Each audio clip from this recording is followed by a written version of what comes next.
अस्सलाम वालेकुम। मैं हूं इरशाद अहमद वनवाड़ और तमाम महाटेट उम्मीदवारों का इस खास सेशन में बहुत बहुत खैर मकदम है। जी, तो आज हम बात करेंगे हमारा घर और माहौल पर। ये हमारा पहला हिस्सा और ये खास तौर पर आप सबकी महाटेट की तैयारी को जहन में रखकर बनाया गया है। हम कोशिश करेंगे कि हर चीज़ को बिल्कुल आसान जुबान में समझें ताकि इम्तिहान में कोई भी पॉइंट मिस ना हो। अच्छा, तो आज हम क्या क्या देखने वाले हैं?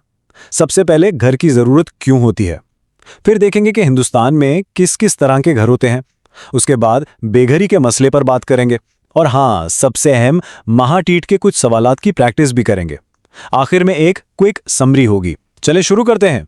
तो पहला सेक्शन, घर की जरूरत क्यों। बहुत ही बुनियादी सा सवाल लगता है ना?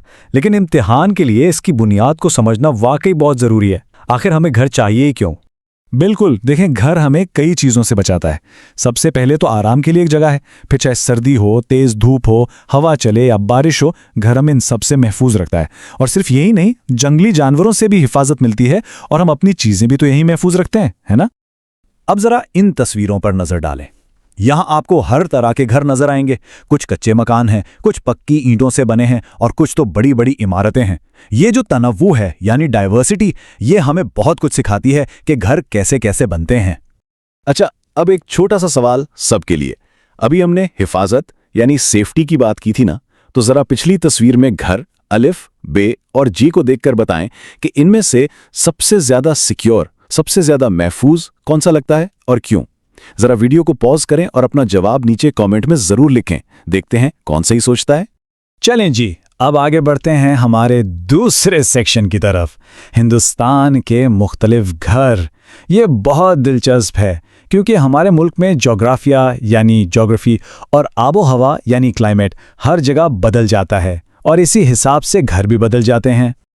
ये नक्शा देखें, ये सारी कहानी बयान कर रहा है। घर कैसा बनेगा, इसका सीधा सीधा ताल्लुक वहां के मौसम और वहां आसानी से मिलने वाली चीजों यानी अवेलेबल मटेरियल से होता है। और हाँ, इस कनेक्शन पर इम्तिहान में सवाल जरूर आ सकता है, तो उसको ध्यान से समझ लें। ये टेबल तो बहुत ही इंपॉर्टेंट है, इसको समझना बहुत आसान है। देखें, जिन इलाकों में बहुत बारिश होती है वहां आपको ढलवानी छतें यानी स्लोपिंग रूफ्स मिलेंगी। क्यों? ताकि पानी रुके नहीं, फौरन बह जाए। इसी तरह रेगिस्तान जैसे गर्म इलाकों में दीवारें मोटी बनाई जाती हैं ताकि घर अंदर से ठंडा रहे। ये सब एडेप्टेशंस हैं, यानी माहौल के हिसाब से खुद को ढालना। अरे एक मिनट, इससे पहले कि हम आगे बढ़ें, एक छोटी सी लेकिन बहुत काम की बात। देखें, माहौल तो अहम है ही, लेकिन महाटेट के लिए ग्रामर भी उतना ही जरूरी है। तो हमने आप सबकी आसानी के लिए ग्रामर की पूरी प्लेलिस्ट बना दी है। इसका लिंक नीचे डिस्क्रिप्शन में है। इस सेशन के बाद उसे जरूर चेक कीजिएगा। अच्छा, हम इतनी देर से घरों की बात तो कर रहे हैं, लेकिन हमें एक बहुत अहम और संजीदा मसले पर भी बात करनी होगी। वो है बेघरी का मसला। ये एक तल्ख हकीकत है कि हमारे समाज में बहुत से लोगों के पास सर छुपाने के लिए छत नहीं होती। ये जो आप चार्ट देख रहे हैं, ये हमें बताता है कि बेघरी यानी होमलेसनेस क्यों होती है। और ये कोई सीधा साधा मसला नहीं है, इसकी जड़ें बहुत गहरी हैं। बहुत से समाजी और माशी मसले इससे जुड़े हुए हैं। तो वजूहात क्या क्या हो सकती हैं? देखिए, कभी कभी आमदनी इतनी कम होती है कि घर का खर्चा नहीं चलता। गुर्बत यानी पॉवर्टी एक बहुत बड़ी वजह है। फिर बेरोजगारी है, सस्ते घरों का ना मिलना भी एक मसला है। और कभी कभी कुदरती आफात जैसे सैलाब आ गया या जल्जला सब कुछ तबाह कर देती हैं। तो ये वाकई एक बहुत पेचीदा मसला है। चलें जी, अब वक्त है ये देखने का कि हमने कितना सीखा है। अब हम करेंगे महाटेट की इम्तिहानी मश्क। ये रहा पिछले साल के पेपर्स में से एक सवाल, बिल्कुल वैसा ही जैसा आपको इम्तिहान में मिल सकता है। तैयार हैं? सवाल को बहुत ध्यान से पढ़ें।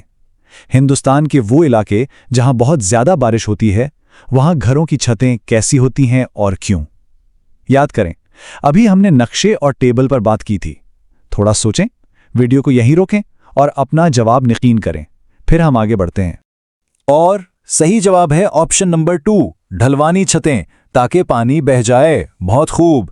जिन लोगों ने भी ये जवाब दिया, इसका मतलब है आपका कॉन्सेप्ट एकदम क्लियर है। जी हाँ, तो इसकी वजह क्या है? बहुत सादा सी बात है। ढलवानी या तिरछी छत से पानी का पानी फौरन नीचे गिर जाता है, वो छत पर जमा नहीं हो पाता। अगर पानी जमा होगा तो छत को नुकसान पहुंचेगा, लीकेज होगी। तो ये एक बेहतरीन मिसाल है कि किस तरह घर का डिज़ाइन वहाँ के माहौल के हिसाब से बनाया जाता है। यही इस चैप्टर का सबसे अहम पॉइंट है। ठीक है, तो अब हम अपने आखिरी सेक्शन पर आ गए। चलें जल्दी से एक खुलासा देख लेते हैं, यानी आज के सेशन के की टेकअवेज क्या हैं। तो ये 3 बातें बिल्कुल याद रखनी है। नंबर 1, घर हमें हिफाजत और पनाह देता है। नंबर 2, हिंदुस्तान में घरों का डिजाइन वहां के मौसम और जोग्राफिये पर बहुत ज्यादा मुनहसिर है। और नंबर 3, बेघरी एक बहुत पेचीदा मसला है जिसकी कई वजूहात हैं, जैसे गुर्बत और कुदरती आफात। बस ये 3 पॉइंट्स इस पूरे चैप्टर की बुनियाद हैं। और हाँ, सिर्फ सुनने से काम नहीं चलेगा, प्रैक्टिस भी करनी है। तो आपकी तैयारी को और भी पक्का करने के लिए हमने इस चैप्टर के इंपॉर्टेंट नोट्स की PDF बना दी है और एक प्रैक्टिस क्विज भी तैयार किया है। दोनों के लिंक्स नीचे डिस्क्रिप्शन में हैं, इन्हें जरूर इस्तेमाल कीजिएगा। अच्छा, तो कभी सोचा है कि गारों में रहने से लेकर आज की इन आसमान को छूती इमारतों तक इंसान की पनाहगाह का ये सफ़र कैसा रहा? अस्सलामुअलैकुम और खुशामदीद। आज की इस गुफ्तगू में हम इसी दिलचस्प सफ़र और माहौल पर इसके असरात को समझेंगे। हमारे चैनल के एडमिनिस्ट्रेटर इरशाद अहमद वहनवाड़ की तरफ से मैं आप सबको एक बार फिर दिल से खुशामदीद कहता हूँ। तो जैसा कि आप जानते हैं, ये हमारी माहौलियाती साइंस यानी एनवायरमेंटल साइंस सीरीज़ का दूसरा हिस्सा है। और हाँ, इस टॉपिक पर तफसीली नोट्स PDF फॉर्मेट में और प्रैक्टिस के लिए एक क्विज की लिंक दोनों नीचे डिस्क्रिप्शन में मौजूद हैं, उन्हें ज़रूर चेक कर लीजिएगा। चलिए देखते हैं कि आज हम क्या क्या कवर करने वाले हैं। सबसे पहले हम इंसानी पनाह गाहों के सफ़र पर नज़र डालेंगे, फिर घरों की ज़रूरत और उनके लिए इस्तेमाल होने वाले वसाइल को समझेंगे।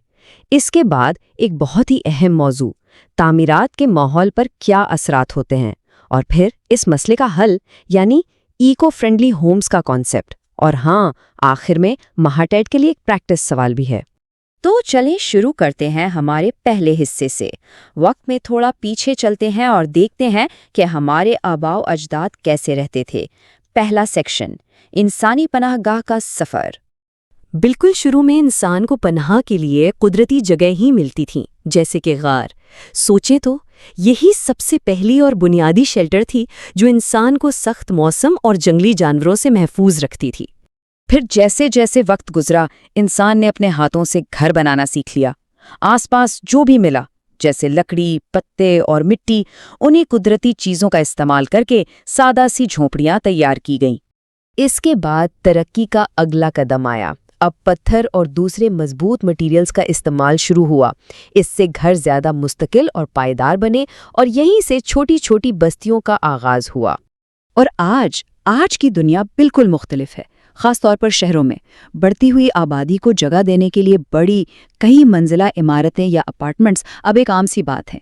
ये इंसानी रिहाइश के इर्तिका का आप कह सकते हैं जदीद तरीन मरहला है। तो ये तो हमने देख लिया कि घरों की शक्ल कैसे कैसे बदली, लेकिन एक सवाल ये भी है कि आखिर घर की ज़रूरत क्यों है? और उससे भी अहम बात, क्या होता है जब लोगों को अपना घर छोड़ना पड़ जाता है? आइए अब उस पर बात करते हैं। देखिए, अपना घर छोड़ना कभी भी आसान नहीं होता। उसके पीछे बहुत सी मजबूरियां होती हैं, कभी बेरोज़गारी और गुर्बत, तो कभी सैलाब और ज़लज़ले जैसी कुदरती आफतें, और हाँ, कभी-कभी बेहतर मुस्तकबिल की तलाश में, जैसे अच्छी तालीम या नौकरी के लिए, इंसान को अपना घर-बार छोड़ना पड़ता है। यहाँ एक सवाल है सबके लिए, आपकी नज़र में इनमें से कौन सी वजह सबसे बड़ी है जिसकी वजह से लोग अपना घर छोड़ने पर मजबूर हो जाते हैं? अपना जवाब नीचे कमेंट्स में ज़रूर लिखिएगा। अच्छा, आजकल के घर बनाने के लिए बहुत सारे वसाइल यानी रिसोर्सेज चाहिए। इनमें सीमेंट, ईंटें, रेत, लोहा, लकड़ी और पानी जैसी बुनियादी चीज़ें शामिल हैं जिनके बगैर आजकल की तामीरात का तो सोचा भी नहीं जा सकता। अब हम आ रहे हैं अपने सबसे अहम हिस्से की तरफ, तामीरात के माहौलियाती असरात। ये समझना बहुत ज़रूरी है कि हमारे ये घर बनाने का अमल हमारे माहौल पर कितना गहरा असर डालता है। अब ये देखिए, ये 2 तस्वीरें हमें सीधा सीधा दिखा रही हैं कि कंस्ट्रक्शन मटेरियल्स निकालने का अंजाम क्या होता है।